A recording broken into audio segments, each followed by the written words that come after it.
praise our Father and to worship our Father. I was saying to Malcolm during worship that, I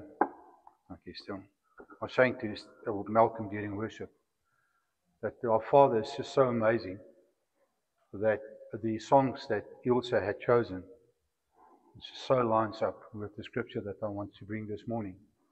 Immediately into the first song, I said, thank you, Father, that you do speak to us and that you do hear us, that the word that we bring lines up with the praises and worship that we bring. But before I start this morning, I just want to stand still for a moment and just honoring Penny, who passed away this week. They had a small get-together tea for her at Minerva Gardens. But I just want to commend Terry and Amanda and the people who rallied around Terry, or Penny. You know, Terry then found Penny there on a farm, isolated, totally neglected. And Terry and Amanda and others just took time to fetch her from there. They were threatened by the community who had, sort of hijacked Penny's life, her finances and everything. And Terry got involved with a court order against him for protection. We prayed for protection over him and Amanda. And just see how Penny just grabbed that, what God had for her. And I went to her the other day, and I'm so glad I did, and I went and I commended her. And I said to her, Penny, I just want to commend you for just taking hold of the opportunity that God had presented to you.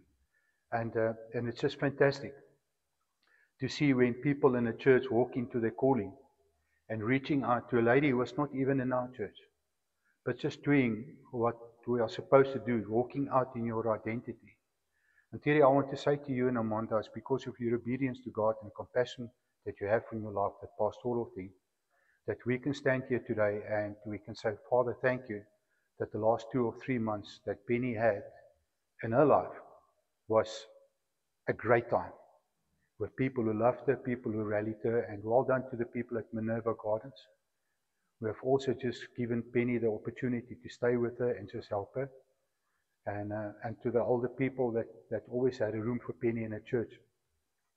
Really, we see that, and we just want to thank you guys for that. So that is the one thing. The second thing that we need today is that we think of the children who do not have fathers, who have lost their fathers. Although we celebrate Father's Day today, but there are families today who has a father missing. And we pray for them. We pray that you would just know that your Father in heaven is with you. And we can stand and we can look at our Father. But our Father in heaven, He's the best Father that we can have. Although you don't have an earthly father here today. My earthly father is also no more here with me. But I take my courage from my heavenly Father, that He is the one. He is my Father. And so, Lord Jesus, Father, thank you that we can just bring honor to you this morning. Lord, that you are our Dad. You're our Father, Lord. That, Father, that when we go and sleep at night, Lord, that you are there. You switch the light off, Lord. And you walk through the house, Lord, and you make sure that we are safe. Lord, and whilst we're asleep at night, Father, you look after us. You put your angels here to protect us, Father. And Father, you come in the morning and you gently wake us up, Lord. And you bless us, Lord, with life. Thank you, Father, that we can come together as we celebrate Father's Day. But we celebrate you, Lord, the King of Kings and the Lord of Lords. There is none like you, Lord. Thank you, Father. Amen. So today, I want to carry on with a story that I preached a couple of weeks ago on Esau. And it is just interesting to see the practical, the biblical application of Esau's life into our life. That we see that Esau, in a moment of weakness, a moment of being distracted, allowed himself to take a decision in the present that impacted his future. In a moment of weakness, he didn't stand still and see God's counsel, but instead he took a decision in giving his birthright away for a pot of soup. And the practical application that we had from the story of Esau is that whenever we take decisions in life, we must always consider future. Likewise with our walk with our Heavenly Father, is that we are faced daily with decisions. Decisions that we need that impact on our walk with our Heavenly Father. But it is just so fantastic, wonderful, that as it impacts on our walk with the Heavenly Father, the Father's grace increases towards us. It's not as if when we take the wrong decisions, our Father stands there with the stick that He wants to whip us. Scripture says that His grace is all sufficient and His grace increases for us. But that does not give us the blank check just to carry on in life and do what we have to do, because we still need to work out our salvation with fear and trembling. With other words, we honor our salvation and we work it out in fear and reverence to the Father. And that fear and reverence to the Father is, Father, the decisions that I make today, I know, Lord, that it will impact on the future. And it's so many times we see that in life as Christians, that we see that people make a decision in that moment, and later on they realize, but they make the wrong decision, and it impacts on your inheritance. It can delay your inheritance. And then it's up to you how quickly you want to come back to the Father. So that is the story of Esau that I spoke about, but today I want to talk about Jacob. Jacob, his brother. Yes, likey. What is conniver? You know, when I think of Jacob, I think of the story when he wrestled with God. And me coming from that background, in terms of judo and things like that, I understand how tired you get in a fight when you fight to win. And eventually you stand there and you want to fix your gi, and you just mess around with your gi just so that you can get your breathing back, and that other guy's ready for you. The youngsters, and here's an old bully on the one side, and this bully is ready for me, and I'm looking at the clock and I think, oh Lord, this youngster is going to smash me today. This fight must come to an end. I don't have the energy to go in this. And that is only for 5 minutes or 7 minutes. If you look at the MMA guys, they do 3 rounds of 5 minutes each. That's hectic. That is absolutely hectic. I asked Raymond and Malcolm to come and do a demonstration wrestling match here for us whilst I'm preaching. Mally shaking his head. Raymond is drinking water. But just think of it, that Jacob wrestled with God, with the angel of the Lord, throughout the night, until the next morning, just thinking of it, just wrestling the entire night, until it was nearly light. And so we look at Jacob. You know, who was Jacob? You know, Jacob's name was the heel snatcher. The one who twisted the truth, the one who stole that belonged to somebody else. And why the heel snatcher? We are reminded, in the scripture says that when Jacob and Esau was born, Esau came first out and Jacob held onto his leg.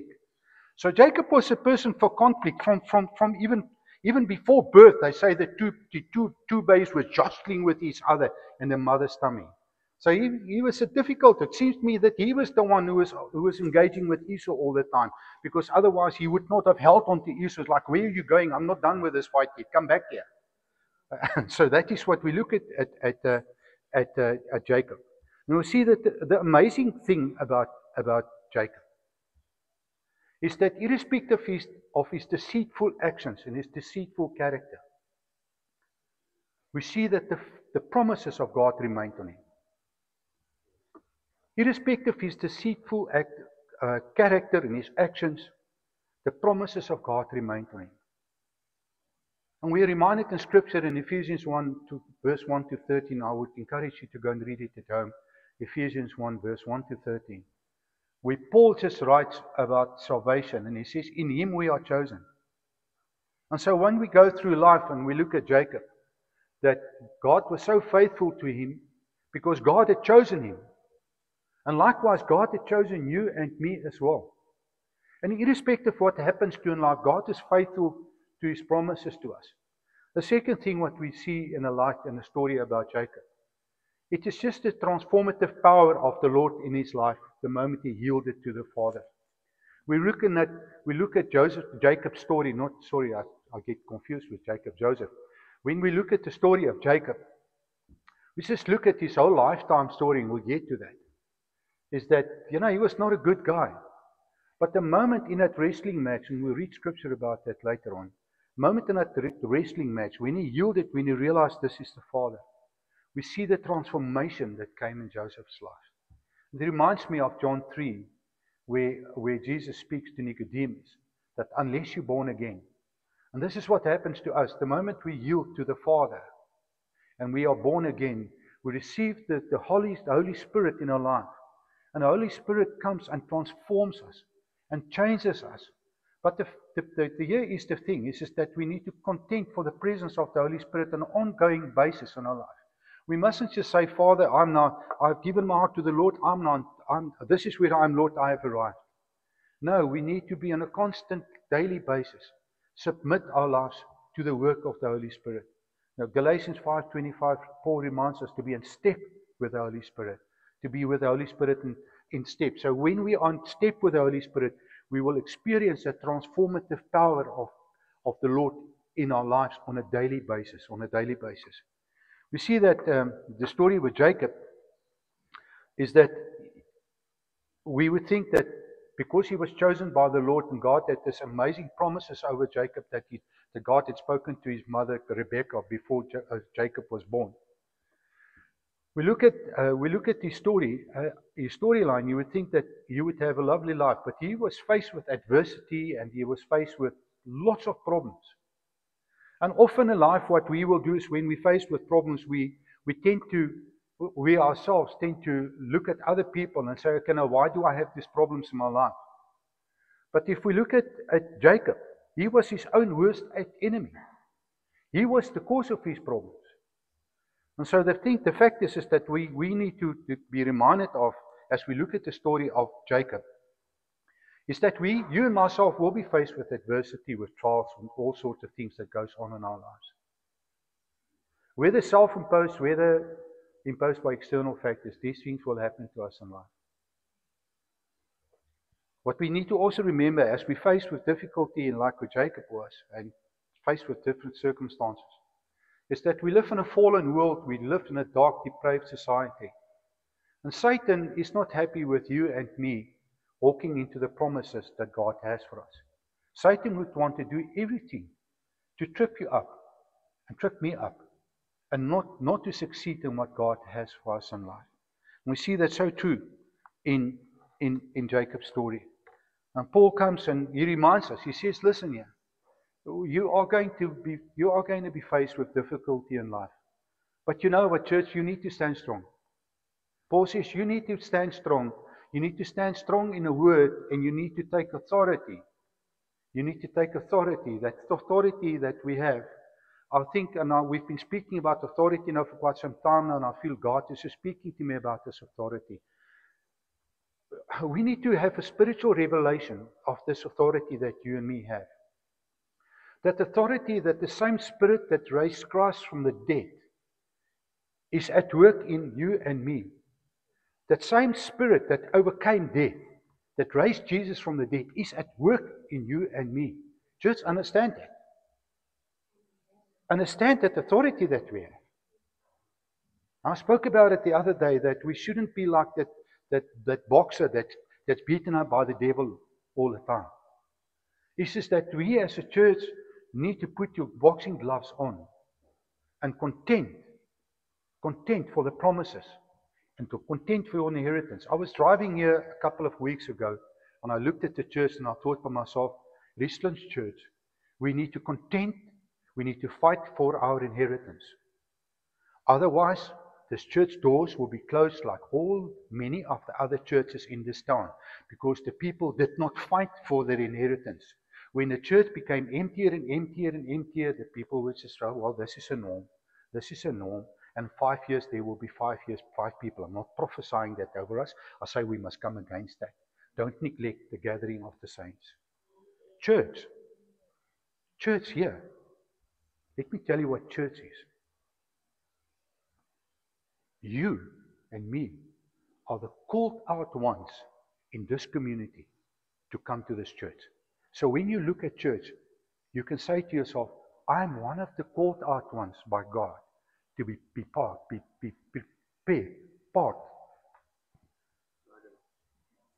of. Hierdie lippe wil nie werk vandag. To be part of what God has for us. And so why does God put us together? He puts us together for a plan and a purpose. And a plan and a purpose that God has for us is seen in a prophetic word. And the prophetic word says that we need to contend for that. We need to wrestle for that prophetic word. Your prophetic word, if you have received a prophetic word, you need to put it in front of you and you need to contend for it. That prophetic word must lie on your desk and you need to pray over that every day. So I'm contending, Lord, like Jacob was wrestling for his blessing, Father, I am wrestling for this blessing. Now, question to me and to you this morning, do you wrestle with God? Or do you just talk to Him and then off you go? And just a quick prayer and off you go. And I prayed, okay, now I'll accept His blessings or I will get His blessings. Are you wrestling with God? Do you contend for the mourners? Or are we just happy with where we are? Are you contending for the mourners of the Father? Or are we happy to just develop a settler's attitude? Well, I don't see a settler's attitude in outpouring of Scripture after the book of Acts 2. After the outpouring of the Holy Spirit, the empowering of the Holy Spirit, I see a going church, a church on a move, a church praying for people, a church just going ministering to people, a church going out, a church encouraging people, just walking out. And guys, we need to contend for that. It is not just going to fall in our lap. God is saying to us, listen, I have something here for you. Man, but you need to show me that you really want to be a steward of this. You need to show me that you really want to take ownership of this. Do we want to take ownership of the blessings that God has for us? Or do we just want to go through life? And one day, nobody would have anything to say about us. Because we just came part of the norm. Just cruise along. Just catch the next wave. And if that wave is down like a surfer, well, let me go and catch the next wave. And so we carry on in life and not contending for the promises of God. So we see that Jacob, faced with adversity, and he had this character. And when I prepared my notes, I couldn't help but to think, what goes around comes around. You live by the sword, you die by the sword. You sow what you reap. And we see this so true in the life of Jacob. We see his brother Esau hated him. He hated him because he had stolen his birthright. More than that, Jacob lied to his father. They deceived his father. Fake identity. Who are you? I'm Esau, but meanwhile he's Jacob. And so now, the hatred that his brother has for him is brought upon by himself. And that's why it's so often so important for us to do what Scripture says in Psalm 139. Search my heart, O God, and see if there's any offensive way in me. Lord, check my motives. Lord, check me out. We are so often wanting to point finger at other people and say, Lord, change them. Whilst we should be praying, Lord, maybe just change me first, Lord, and then you change them. Maybe the problem is with me. And this was a problem with Jacob. He says, well, it's one of those guys. He did not see that the problem was with himself. It was just his norm to be like that. It reminds me of that story about the rabbit and the scorpion. And I know I've told the story to many people where this is just part of your character. You know, the rabbit one day got to the river and he wanted to cross the river. And the scorpion sat next to the river and he said to Mr. Rabbit, I cannot swim.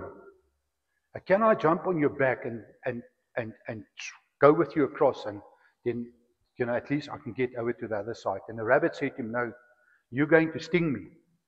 And the scorpion said to him, I promise you I will not sting you. And the rabbit said to him, no, I know you're going to sting me. He says, I promise you I will not sting you. So he said to the scorpion, jump on my back, and the rabbit swam over to the other side of the river. And when they got to the other side of the river, the scorpion stung him. He said to him, you promised me you won't do that. And the scorpion said to him, it's just in my nature, I couldn't help it. This was Jacob. It's just in my nature. I could not help it. I couldn't help it. We see, but even in the midst of this character, we see how God works through him. So on advice of Jacob's parents, he fled the country. And here we find the guy now leaving his home, leaving his inheritance, walks away from his country, and he becomes an exile, a homeless person. And it's just amazing that on that road of him just going somewhere, obviously to his uncle's place, Laban, and we'll get to that later on, God meets Jacob in a dream. In a story in Genesis 31, the well-known story, Jacob's ladder. And Jacob had this dream.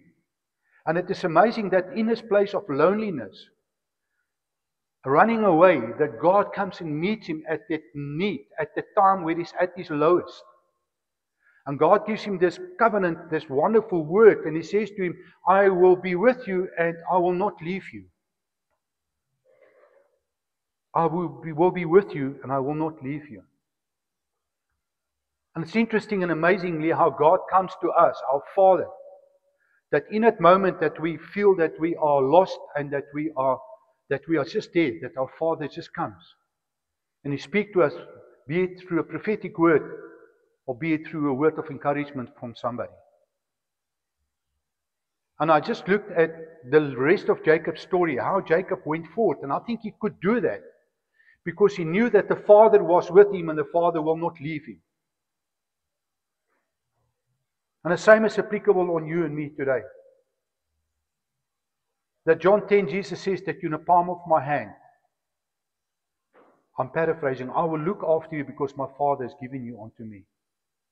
That you and myself can journey through this life. Irrespective of what we face, we can make it because we know that the Father is with us.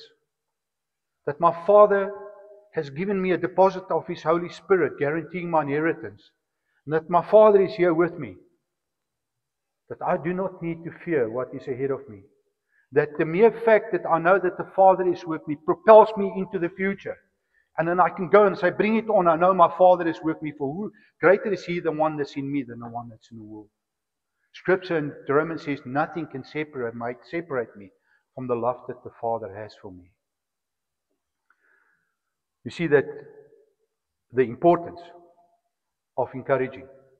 And I want to say to you guys, in Hebrews, we are encouraged to consider how to encourage each other on. And I tell you what, it's so important that we never know whether that word of encouragement that you bring to somebody, we don't know where they are. It might just be that sip of water that they need. It might be just that sip of water, that little bit of water. I don't want to spoil. Just that they need. I know, I've been there. I can pinpoint the lives where God came and spoke to me, where I had a place, where I was in my darkest moment, in a moment when I decided to commit suicide, where God spoke to me back in the days, when I was accused of the third force and murders and all those things. I had a Jacob moment. In my moment of darkness, God came and spoke to me. He stepped in and He spoke to me about forgiveness. He said to me, Johan, your heart is hardened like this, but you need to forgive. And I did that. I repented and I surrendered to the Lord and I forgave. And from that day on, God started transforming me. And He's still busy with that. Just recently, Terry's sister, Colleen, 10 o'clock in the middle of the night, she phones me. She said, I have a word for you. God knows the truth in your heart. I said, thank you, Father.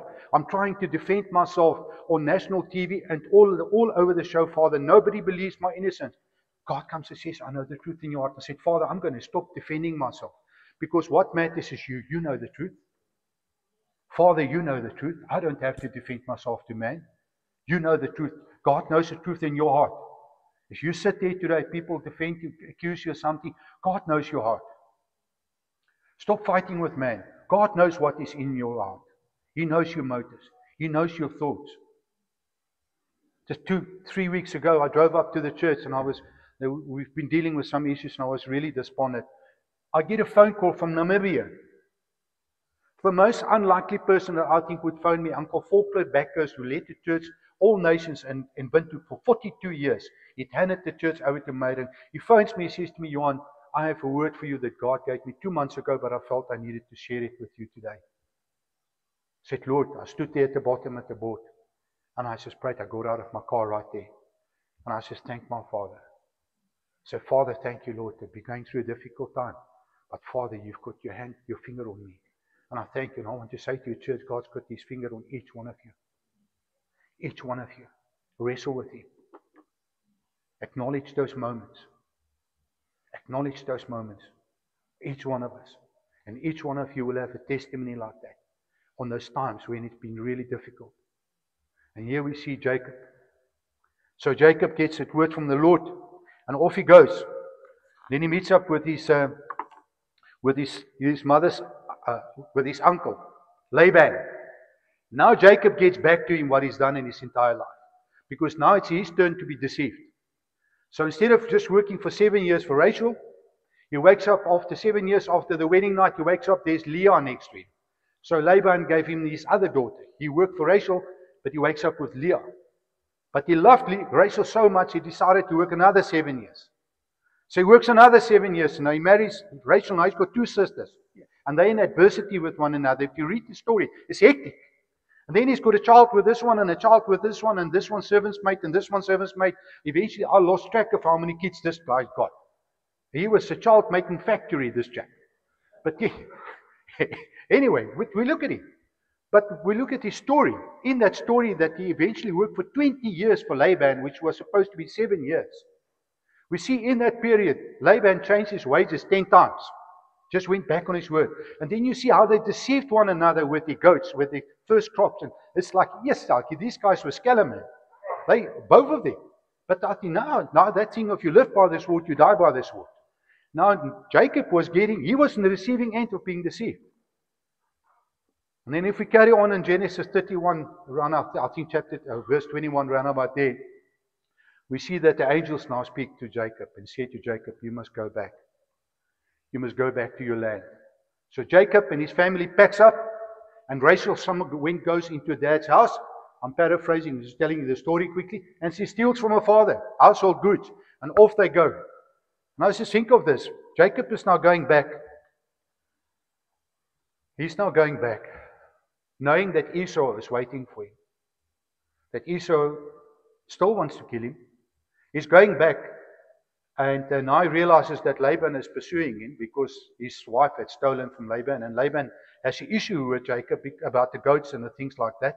There's some debate about you've taken my stuff and you've taken whatever. We just look at the fear that Jacob must have been in. But he's obedient to the word that God said to him, you must go. And he could go because he knew that God had spoken to him that moment.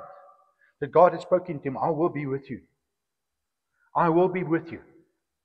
And so it reminds me of Psalm 121, my favorite psalm. This is that my Lord says, that the psalmist says that my help is from the Lord. That He will not let our foot slip. That He watches over us. He neither does He slumber nor does He sleep. He's like a shade on my right hand. And no harm will come to me. And He will keep watch over my coming and going. In your prayer, you need to contend for this. We're talking about wrestling with the Father. You need to contend for this. You must say, Father, you say in Psalm 121, Lord, that my help is from you, Lord. I'm in a hopeless situation, Father. I'm full of fear and anxiety. I'm going there, Father. Esau is waiting for me. Whatever your Esau is in your life. Laban is pursuing me. Whatever your Laban might be in your life. But Father, here I am. But Father, I'm standing on your word, Lord. My help is from you. That Father, your word says that, Lord, in this journey that my foot will not slip. That Father, I can go in this journey that I know that you watch over me, Lord. That Father, that when I go to bed at night, Lord, that you don't slumber, that you don't sleep. That you watch over my coming and going. That Father, as I go out in the day, Father God, your shade is in my right hand, Lord. You are with me all the time, wherever I go. Your shade is in my right hand, Father. You are with me. And because you are with me, Father, I know that no harm would come to me, Lord. That I know that no weapon formed against me shall prosper. Because your word is the truth. And Father, I stand on your word. What have I done now? I have not just contended, but I've taken authority as well.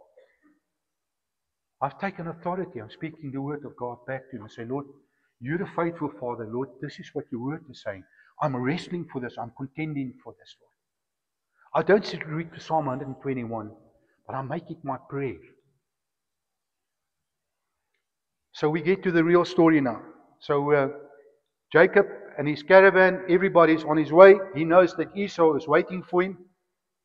In the interim, he had met up with Laban, and God had reconciled him with Laban. Just amazing what God has done there. And him and Laban had made an agreement. Laban said, I'll pray for you and you pray for me, but we won't cross over. Because there's territory here. And they're both happy. Let's just see the restoration. God had a plan. And so Jacob is on his way back, and obviously he must have heard that Esau was on his way. He sends gifts ahead. And then his men reports back to him. He says Esau is on his way with 400 men. With 400 men. And so I want us to pick up the story in Genesis 32. If you can page in your Bibles, for those of you who have your Bibles here with you. Genesis 32, reading from NIV, from verse 22 to verse 32. That night, Jacob got up and took his 2 wives, his 2 maidservants, and his 11 sons, and crossed the ford of the Jacob River. After he had sent them across the stream, he sent over all his possessions, so Jacob was left alone. A man wrestled with him till daybreak. And when the man saw that he could not overpower him, he touched the socket of Jacob's hip, so that the hip was wrenched as he wrestled with the man. Then the man said, Let me go, for it is daybreak. But Jacob replied, I will not let go unless you bless me. The man asked him, What is your name? Jacob, he answered. Then the man said, Your name will no longer be Jacob, but Israel, because you have struggled with God and with men and have overcome. Jacob said, Please tell me your name. But he replied, Why do you ask my name? Then he blessed him there. So Jacob called the place Peniel, saying, It is because I saw God face to face, and yet my life was spared. What a wonderful scripture. What a wonderful scripture. It is like Jacob wrestles with God. And in that wrestling, it's like God is saying to him, Jacob, focus on me, don't focus on Esau. Don't focus on your problems and your obstacles and your adversity that you have. Jacob, focus with me. Focus on me. I want your attention. And I think this is why they wrestled the whole night. Is for Jacob to have his full attention on this wrestling match in front of him, the wall that he's supposed to build, where he is with the Lord. Instead of being focused to the left and to the right. It's like God is saying to him, Jacob, focus on me and my promises and not on your problem, Esau. I'm true to my covenant.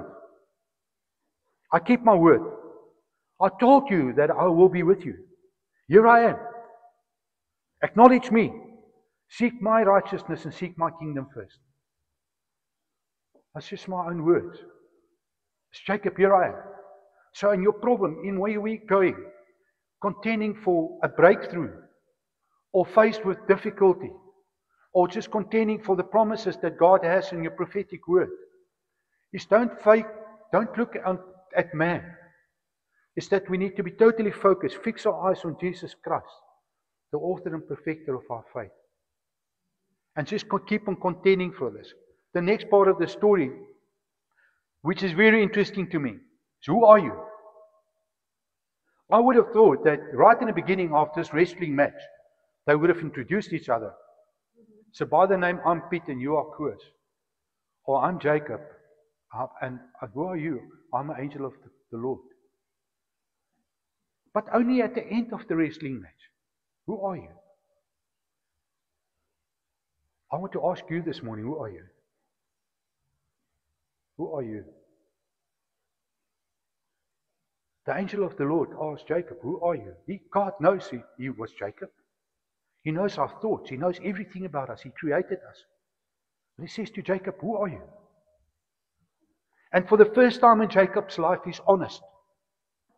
He did not reply, I'm Esau or this. For the first time in Jacob's life, he did not deceive. For the first time in life, Jacob said, I am Jacob. Acknowledging his true identity, acknowledging his weakness, acknowledging his deceitful character, acknowledging that he's a liar, acknowledging that he's not perfect. And at that moment, through acknowledging who Jacob was, comes to terms with that. God transforms him and gives him a new name, Israel. Because you've seen the face of God and you've overcome. And so you and myself, in our daily walk, are faced with this question, who are you? When we leave church here, who are we? Are we those sons? Are we those ambassadors? Are we those saints? Are we those people who have been transformed into the likeness of Christ because His Spirit is living in us, at work in us? Or are we the Jacobs? This is not the time for the Word of God now. How about if somebody asks you, what's your name? Say, I'm Raymond and I love the Lord. Oh, you can't do that. You're Bible bashing. We're shielding away from our identities. I want you to know me, Ray. I'm using you because you're bigger than me. I know you can beat me up. Only when I'm tired. We're shielding away from our true identity. And we become like the Jacob. Just don't be like the Jacobs, guys.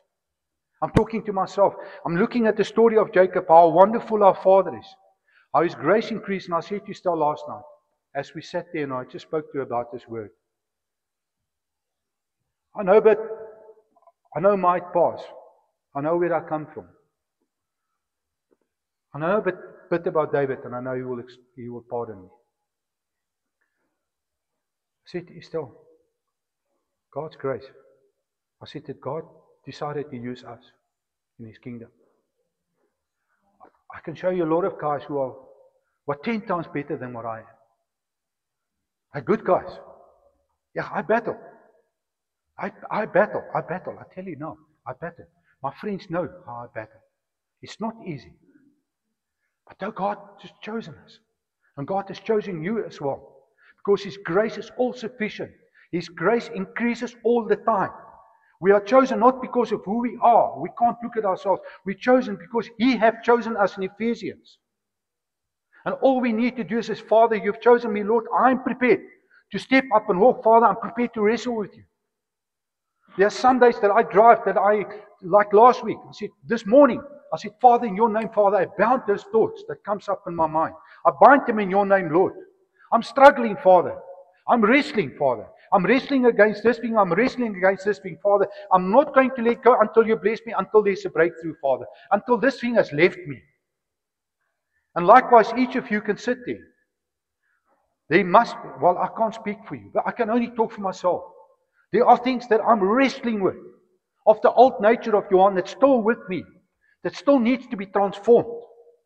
I say, Father, and I'm every day, I say, Father, I bind those thoughts in your name, Lord. I bind them, Lord Jesus. I bind them, Father God.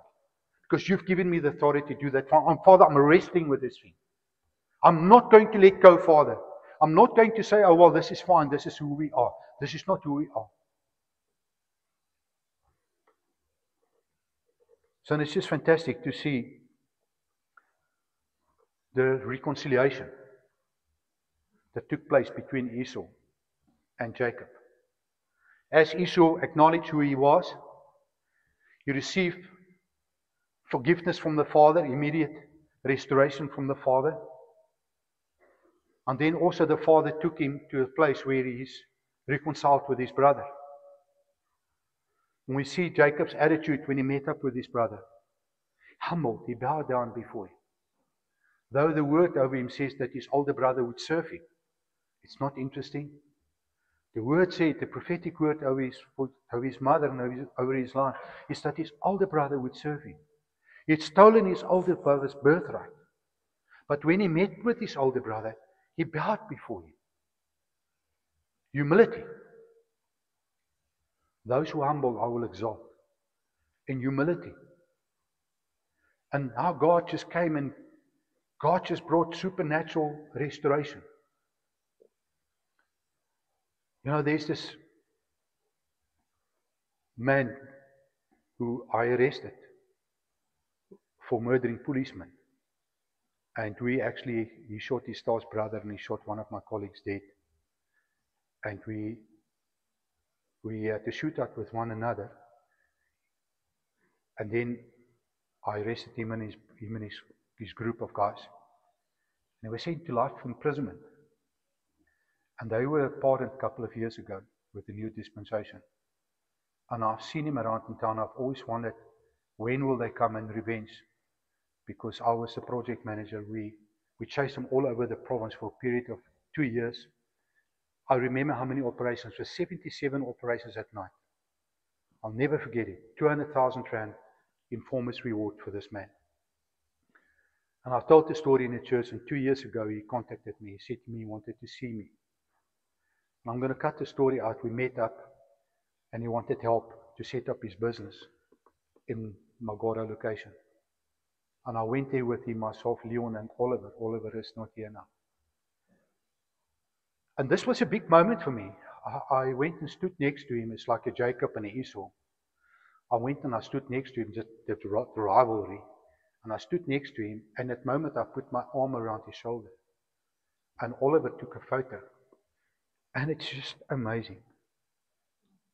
The forgiveness of the Father, the restoration. It's not something I decided about. It was just like the next day he came and had coffee with us at the church. And I introduced his style to him. Just the Father. When we yield to the Father, when we submit to the Father, and we come to the Father and say, Lord, this is who I am. Or the Father comes and He just brings about restoration, supernatural restoration in our lives. And we see that with the story of Jacob and Esau. Wonderful. A God that brought the two brothers together. And so how do we contend? How do we contend? Just bringing this to a close. How do we contend? The first one is that you need to believe. The first thing is that we need to believe. Then Luke 1:45 says, blessed is he who believes. Satan would want to come and cause unbelief, doubt. When those thoughts of doubt comes up in your mind, you have been given authority to stand against the thoughts of doubt. When you go and pray for people for healing, and there's slight doubt coming up, you take authority and say, Lord, you have given us all authority, Father. You said the sick will be healed. And we stand on that authority. When we face it with adversity, don't accept it. Speak against it in authority that the Father has given us. And believe that. So we need to believe. The second thing is that as we believe, we need to pray. You know, pray the words of God. Pray Scripture back to the God. Know your Scripture. And pray Scripture back to God. Just know, my favorite Scripture is a part in Romans 8, where Paul talks about it works out for good for those who love the Lord. You know, all those Scriptures. Nothing can separate me from the love of the Father. There's certain Scriptures that I have, that I know them offhand. That when I pray them back to the Lord. And it just encourages me in a faith. We pray when we do that. We come and we take the prophetic word. Your prophetic word. Bring it before you. And I want you as believers, all of believers, there's a prophetic word of the church at the back. Guys, if each one of us can just start interceding for the church, just keep on praying for the church. Keep on holding the church before the Lord. Because if we don't pray for it, who is going to be the watchkeepers? We are appointed as the watchkeepers. Then the watchkeepers is that we are around the church and we need to pray for the church. Content all the time for the blessing, God's fulfillment of His prophetic word over the life of the church. Guys, if you are not going to pray, who is going to pray for the church? Who is going to intercede for the church if we don't do that? If you don't intercede for your friend or your spouse, who is going to do it? Daryl and Lynn, welcome back. I don't see you guys now. I hope you had a great time with the family. Welcome back. You know, who is going to intercede for you guys? For your spouses if you don't do that. If you don't pray for your children, who's going to pray for them? Kids, if you don't pray for mom and dad, who is going to pray for them? Contending for them, wrestling with God for the blessing over your parents. Wrestling with God for your future. So we need to pray. Then a third point is that we need to engage in spiritual warfare. Ephesians 6 is clear about it. Engage in spiritual warfare. Then the fourth point is align yourself with the Word of God. We can't be contending for the blessings of the Father and we don't align ourselves with the Word of God. And this is why it's so important for all of us to be found in the Word. Paul says it gives him great pleasure to be found in Christ. With other words, you need to have be inspired to study the Word of God and know the Word of God. Then the fifth point is persevere with patience. And we see what's happened in this wrestling match. This wrestling match was not a 5-minute match. That was right throughout the day until the morning. Now I think God got tired with this man. And he dislocated his hip and says, no longer, I'm done with you. And then even he says, I won't let go. And so some days when we wrestle with God, we want a quick answer. We want the answer after 1 minute. Because Lord, I'm tired now. But some days God just wants us to persevere and test our faith and see, have we learned? How are we in faith? I know the Vickers on Annalise. They walk in this road for a couple of years now. Man, and they are wrestling with God. And they're not giving up. They're wrestling with God. Their fight is not their fight. To wrestle with God is not 2 minutes. It's not overnight. It's been 2-3 years. And I tell you what, I know then they will keep on wrestling with God. They will not let go until they see God's blessing. And I just want to tell you that when God blessed Jacob, He blessed him properly. It was not half a blessing. It was a proper blessing. So some days it takes time. We had a prophetic word that we'll be leading the church in 9 years before we took the church over. It took time. And so what happens is in that time we need to keep on building ourselves up in faith and just keep on walking this road. Then as we wrestle, we need to wait in patience. So often we want a breakthrough, but we are not patient. Now God will do things in His time. He will do things in His time. Look how many years God took to send the Messiah, His Son. Hundreds of years. Hopefully your breakthrough will not be hundreds of years. But you know what? We need to be patient with the Lord. We can't dictate to the Lord. I often hear people, Lord, right now, right? You can't do that. We are in no position to demand. We can only come and ask. No position to demand. I often hear in prayer, right now, right now. Who are we to tell a Father, the Creator, the Lord, the King of Kings, right now? You don't walk into the High Court and tell a judge, right now, right now. If we can't even do that with a magistrate, who are we to talk to the Father like that? To demand.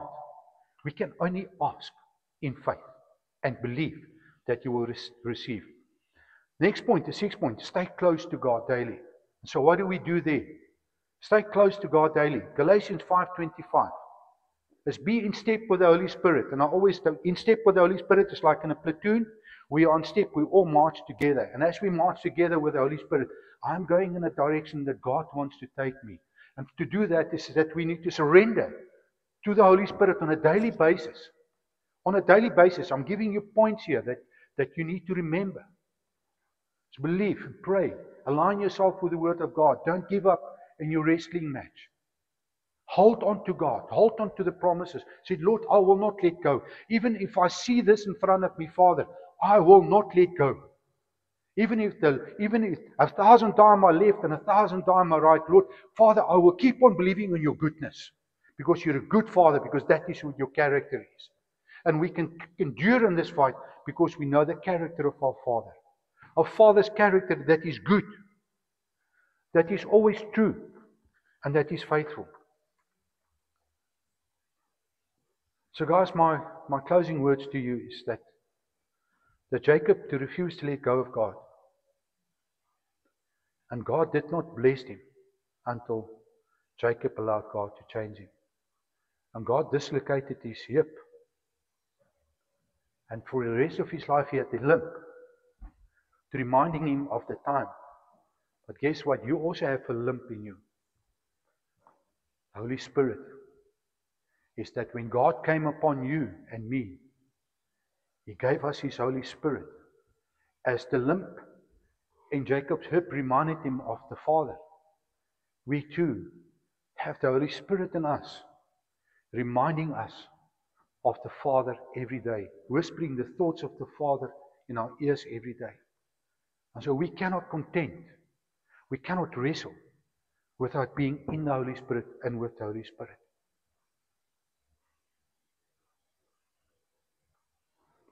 Father God, Lord, thank you, Father, that as we go through life, that you meet us, Lord. Like Jesus, you appeared to the two travelers on the road to Emmaus, and where they were despondent and they complained that the Messiah was gone, you came alongside them, Lord, and you walked with them. You went to the house, Lord, and you ministered to them, Father, and you broke bread with them. And then they realized it was you, Lord. Father, and when you came and you saw Zacchaeus sitting in a tree, Lord, Father, you took Zacchaeus, you said him climb out of the tree, and you went with him to his house, Lord. And Father, there you ministered to Zacchaeus, Lord. And we see the transformation that's taking place in the life of Zacchaeus, Lord. Father, we see the life of Jacob, Lord. How you came, Lord, and you said to him that you are with him. That you made a covenant with him, Lord, and that you said that you will not leave him, Lord. Father, today, you come and remind us as well, Lord, that you are here with us, Father, that you say in your word, Lord, that you will not leave us, Father, that you would not forsake us. Lord, that you have made a covenant with us, Lord. Father, that we can look forward today to the promises that you have for us to come to fulfillment, Lord, in our lives. Lord, the biggest promise, Lord, is the promise of eternal life. Father, that we can look forward for you to fetching us one day, Father, to be with you, Lord. To be eternally with you, Father. We thank you for that, Father. Thank you, Father, for your deposit of the Holy Spirit in our lives. Father, that we can go through these difficult times, Father, that we can contend speaking to you, Father, through your Spirit, Lord. Lord, that you did not leave us here as orphans, Father. That you have given us your Spirit, Lord, because you want us to succeed, Lord. So, Father, we come before you this morning, Lord. We thank you, Lord, for the promises over the life of the church, the prophetic word over the life of the church. Father, thank you for your promises in your word, Father, for us, Lord Jesus. Father, that you have chosen us. And Father, that we have a new identity in you, Lord. So, Father, help us this week as we go ahead, Lord. That when we go out there, Lord, when people ask us, who are you? That we would know who we are. Not because of any earthly qualifications, Lord, but only because of Jesus Christ. Thank you, Lord Jesus. Thank you, Father. Amen. Thank you, Malcolm.